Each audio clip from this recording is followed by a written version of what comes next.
అందరికీ నమస్కారం. 17వ తారీఖున కోలదిన్నె గ్రామంలో జరిగినటువంటి కొట్లాట కేసులో తెలుగుదేశం పార్టీ సానుభూతి పరులైనటువంటి ఒంటేరు కుటుంబీకులు వైద్య నిమిత్తం కావలి గవర్నమెంట్ ఏరియా హాస్పిటల్కి రావడం జరిగింది. ఆ సందర్భంగా వారితో పాటు తెలుగుదేశం పార్టీ సానుభూతి పరులు వారి కుటుంబ సభ్యులందరూ కూడా గవర్నమెంట్ హాస్పిటల్కి ఆ వ్యక్తులు తీసుకురావడం ట్రీట్మెంట్ విషయంగా. ఆ సందర్భంలో వైఎస్ఆర్సీపీ పార్టీకి చెందినటువంటి వ్యక్తి పేరేంటి అట్ల శివరాజు అనే వ్యక్తి మారణాయుధాలతో కావలి నియోజకవర్గ చరిత్రలో వేట కొడవలు ఎక్కడా కనబడలే మనకి ఈ రోజు వరకు. కొత్త సంస్కృతి వైఎస్ఆర్సీపీ పార్టీ తీసుకొస్తుంది. వేట కొడవలతో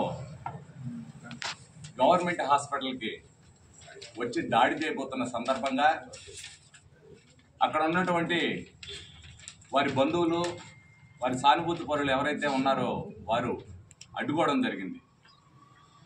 ఈ అడ్డుకునే నిమిత్తంలో జరిగినటువంటి దాడిని తెలుగుదేశం పార్టీ వాళ్ళు వైఎస్ఆర్సీపీ పార్టీ మీద దాడి చేసినట్టుగా చిత్రీకరిస్తూ నిన్నటి రోజున వైఎస్ఆర్సీపీ పార్టీ జిల్లా అధ్యక్షుడు కాకాని గోవర్ధన్ రెడ్డి,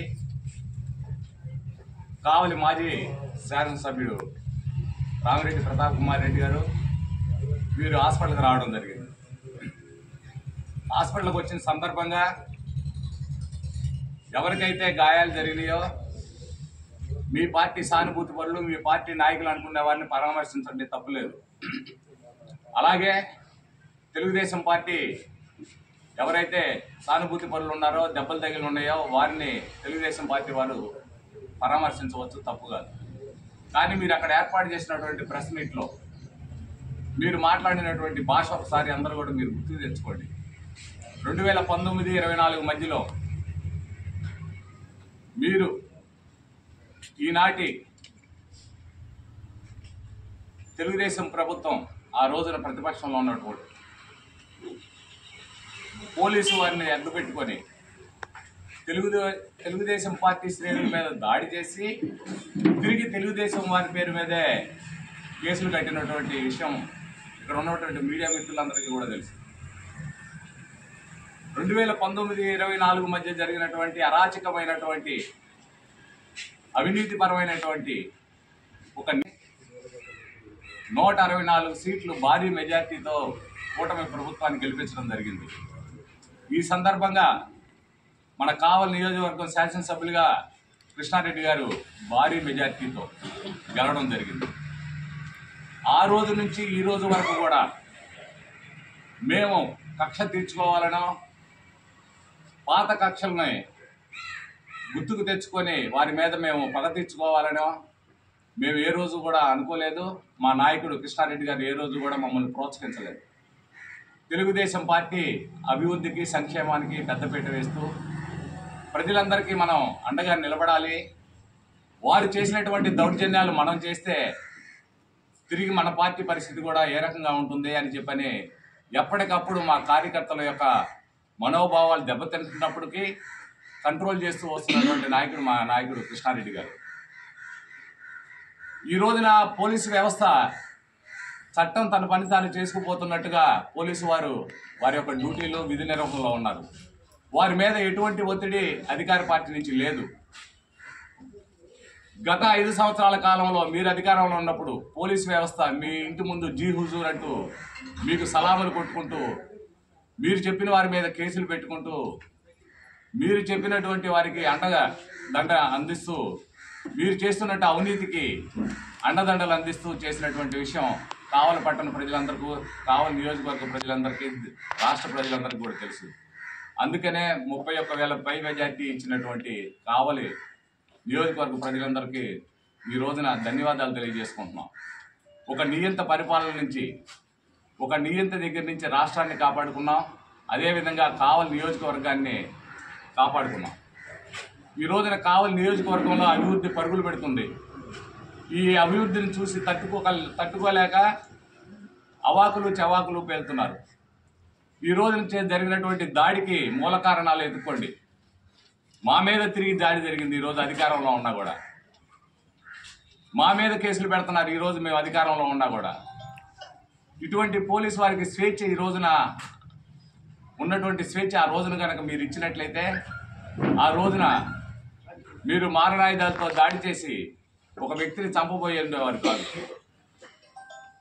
ఒక చిన్న ఫ్లెక్సీ నూతన సంవత్సర సందర్భంగా మా నాయకుడు దగ్గుమాటి వెంకటకృష్ణారెడ్డి గారి ఫ్లెక్స్ పెట్టుకోవడం జరిగింది. గ్రామ ప్రజలు, తెలుగుదేశం పార్టీ సానుభూతి పరులు అయితేనేమి, గ్రామ ప్రజలైతేనేమి అక్కడ కావాలని గొడవలు పెట్టుకోవాలనే ఉద్దేశంతో ప్రశాంతంగా ఉండకూడదు. ఈ కావలి నియోజకవర్గం గొడవలు సృష్టించాలనే ఒక దురుద్దేశంతోనే అక్కడ వైఎస్ఆర్సీపీ ఫ్లెక్స్ని ఏర్పాటు చేయడం కోసం దౌర్జన్యం చేశారు.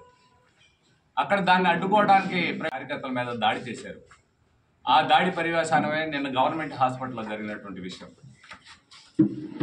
మీరు మాట్లాడేటప్పుడు మేము సచ్చీలును, మేము తిరిగి అధికారంలోకి వస్తాం, తెలుగుదేశం పార్టీ 7 నెలల కాలంలోనే ప్రజల యొక్క మన్ననలను కోల్పోయింది. మీరు చెప్పిన అబద్ధాన్ని చెప్పకుండా, చెప్పిన మాటని చెప్పకుండా గత 5 సంవత్సరాల కాలంలో ప్రజలను ఏ రకంగా అయితే మీరు మభ్యపెట్టామని మీరు అనుకున్నారు. కానీ ప్రజలు మనకన్నా బాగా తెలియగలవారు. గత ప్రభుత్వంలో మీరు చేసినటువంటి అరాచకాలు కానీ, దోపిడీలు కానీ, అవినీతిని కానీ, దౌర్జన్యాలను కానీ చూసి చలించిపోయి ఇంత భారీ స్థాయిగా మెజార్టీలు ఇచ్చి ఈ రోజున కూటమి అభ్యర్థులను గెలిపించడం జరిగింది. మీరు మరొకసారి మీకు చెప్తున్నాం, మీరు ప్రశాంతంగా ఉన్నటువంటి లా అండ్ ఆర్డర్ కంట్రోల్లో ఉన్నటువంటి కావలి నియోజకవర్గాన్ని కానీ, కావలి పట్టణాన్ని కానీ తిరిగి మీరు అరాచకాలు సృష్టిస్తాం, దౌర్జన్యాలు చేస్తాం, రౌడీజం చేస్తామని కనుక మీరు కనుక తలిస్తే అది జరగదు. అది ఎట్టి పరిస్థితుల్లోనూ జరగనివ్వం. ప్రశాంతమైన వాతావరణం, అభివృద్ధి, సంక్షేమమే ధ్యేయంగా పనిచేస్తున్నటువంటి మా నాయకులు కృష్ణారెడ్డి గారి యొక్క ఆలోచనల మేరకే తెలుగుదేశం పార్టీ ఈ రోజున కావలి నియోజకవర్గంలోని శ్రేణులందరూ కూడా పనిచేస్తున్నాం. దయచేసి అబద్ధాలని నిజాలుగా మీరు ప్రచారం చేయాలని తిరిగి గత 5 సంవత్సరాల కాలంలో మీరు చేసిన పనిని తిరిగి ఇప్పుడు కనుక మీరు చేయదలిస్తే మళ్ళీ తిరిగి ప్రజలు ఈ 11 స్థానాలు కూడా మీకు ఎవరని ఈ సందర్భంగా తెలియజేసుకుంటూ, కోళ్ళదిన్న గ్రామానికి సంబంధించినటువంటి తెలుగుదేశం పార్టీ సానుభూతులు పరులకు జరిగినటువంటి అన్యాయాన్ని తీవ్రంగా ఖండిస్తూ, వారికి అండదండగా తెలుగుదేశం పార్టీ ఎల్లప్పుడూ ఉంటుందని వారికి ధైర్యం చెప్తూ, వారికి ఎల్లప్పుడూ కూడా తెలుగుదేశం పార్టీ మా నాయకులు కృష్ణారెడ్డి గారు కూడా అండదండలుగా ఉంటారని, తిరిగి ఎటువంటి దాడులు జరగనీయకుండా పోలీసు వారిని కూడా ఇందుకు పత్రికాముఖంగా కూడా కోరుతున్నాం. తిరిగి దాడులు జరుగుతాయి, మేము గ్రామంలో బతకలేమనే భయంతో తెలుగుదేశం పార్టీ సానుభూతి పరులు అక్కడ ఉన్నారు. వారికి అందరికీ రక్షణ కల్పించాల్సిన బాధ్యత పోలీస్ డిపార్ట్మెంట్ వారి మీద ఉంది. దయచేసి పోలీస్ పికెటింగ్ ఏర్పాటు చేసి అక్కడ ఎటువంటి గొడవలు జరగనీయకుండా, ఎటువంటి అల్లర్లు జరగకుండా కాపాడవలసిందిగా పత్రికాముఖంగా కోరుకుంటూ సెలవు తీసుకుంటున్నాను.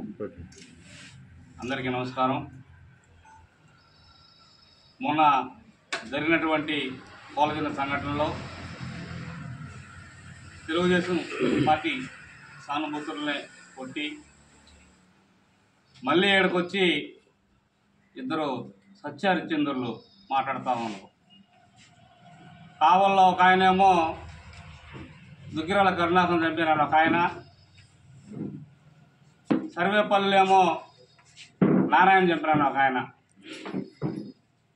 వీళ్ళిద్దరూ కూడా కనీసం ఒక ప్రోగ్రాం చేస్తుంటే కూడా వాళ్ళు చనిపోయిన తర్వాత కావలికి లోకేష్ బాబుని రానిలేదు, మరి టీడీపీ నాయకులు రానిలా, ఎక్కడ ఉన్న అక్కడ పోలీసు కట్టడి చేశారు. నిన్నటి రోజున మిమ్మల్ని మేము ఎక్కడ అడ్డుకోలేదు, పోలీసులు ఎక్కడ అడ్డుకోలేదు, మీ ప్రెస్ మీట్లు అడ్డుకోలేదు, మీరు వచ్చారు మాట్లాడుకొని పోయారు. తెలుగుదేశం పార్టీ అంటే ఇది.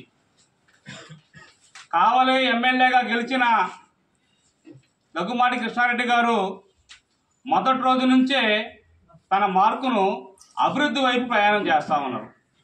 తుమ్మలపేంట రోడ్డు అయితేనేమి, మాజీ ఎమ్మెల్యే గారి ఇంటి ముందు రోడ్డు అయితేనేమి, ఇవన్నీ కూడా వేసుకుంటూ అభివృద్ధి పైనలో పోతుండే కానీ అరాచకాలు, దౌర్జన్యాలు, రౌడీజాల వైపు తెలుగుదేశం క్యాడర్ని మళ్ళీలా మనం కావలికి సేవ చేసేదానికి వచ్చాం, సేవ చేస్తున్నాం, అంతేగాని ఈ పగలు ప్రతీకాలు వద్దనే భావంతో అక్కడ చంద్రబాబు నాయుడు గారు కానీ ఇక్కడ దగ్గుమాటి కృష్ణారెడ్డి గారు కానీ మమ్మల్ని నిలుపుదల చేస్తూ ఉన్నారు.